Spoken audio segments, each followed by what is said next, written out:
জুলাই অভ্যুত্থানে সংগঠিত মানবতা বিরোধী অপরাধ মামলায় পলাতক শেখ হাসিনা ও সাবেক স্বরাষ্ট্রমন্ত্রী আসাদুজ্জামান খান কামালকে হাজির হতে দুটি পত্রিকায় বিজ্ঞপ্তি প্রকাশের নির্দেশ দিয়েছেন ট্রাইব্যুনাল। দুজনকে গ্রেফতার করতে না পারায় এমন পদক্ষেপ নেওয়া হয়েছে। আগামী ২৪শে জুন এই মামলার পরবর্তী শুনানির দিন ধার্য করা হয়েছে। এ বিষয়ে আরও জানাচ্ছেন কাজী পাপ্পু।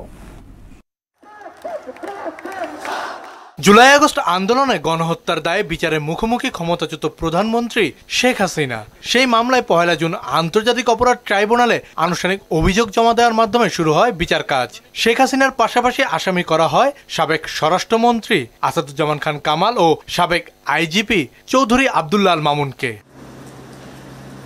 সোমবার মামলাটির শুনানি হয়। এদিন সকালে ট্রাইব্যুনালে হাজির করা হয় চৌধুরী আব্দুল্লাহ আল মামুনকে। তবে দাখিল করা রিপোর্টে পুলিশ বলছে শেখ হাসিনা ও আসাদুজ্জামান খান কামালকে দেশের কোথাও খুঁজে পাওয়া যায়নি। ট্রাইব্যুনালের আইন অনুযায়ী তাদের হাজির হতে দুটি পত্রিকায় বিজ্ঞপ্তি দেওয়ার আবেদন জানান চিফ প্রসিকিউটর, যা মঞ্জুর করা হয়। গ্রেপ্তার এড়ানোর জন্য বর্তমানে ভারতে পলাতক অবস্থায় রয়েছেন, তাদেরকে পরবর্তীতে গ্রেপ্তার করা সম্ভব হলে আদালতে সোপর্দ করবে। এই রিপোর্ট আসার প্রেক্ষিতে আমাদের ট্রাইব্যুনালের যে আইন আছে, আগামী ১ সপ্তাহের মধ্যে হাজির হওয়ার জন্য নির্দেশনা দিয়ে আদালতের এই আদেশটি দুটো বাংলাদেশের বহুল প্রচারিত পত্রিকায় বিজ্ঞপ্তি দেওয়ার জন্য আদেশ দিয়েছেন। এই পত্রিকায় বিজ্ঞপ্তি প্রকাশের পরেও আসামিরা আদালতে উপস্থিত না হন, তাহলে আদালত তাদের অনুপস্থিতিতে বিচারের রাস্তায় অগ্রসর হবেন। আনুষ্ঠানিক অভিযোগ দাখিলের দিন ট্রাইব্যুনাল এলাকায় ককটেল বিস্ফোরণের ঘটনা ঘটে। শুনানির দিনও একই ঘটনা।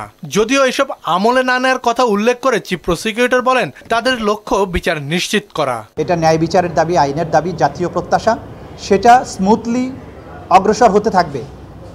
কেউ যদি এটাকে বাধাগ্রস্ত করার চেষ্টা করে, কেউ যদি আইন অমান্যকারী কোনো কাজ করে, সেই ব্যাপারে যথাযথ আইনি ব্যবস্থা গ্রহণ করা হবে। মামলার পরবর্তী শুনানির জন্য ২৪ জুন তারিখ নির্ধারণ করেছেন চেয়ারম্যান গোলাম মর্তুজা মজুমদারের নেতৃত্বাধীন ট্রাইব্যুনাল। ২৪শে জুনের মধ্যে তারা যাতে এই আদালতে এসে হাজির হয়ে এই বিচার প্রক্রিয়া মোকাবেলা করেন। কাজী পাপ্পু, মোহনা সংবাদ, ঢাকা।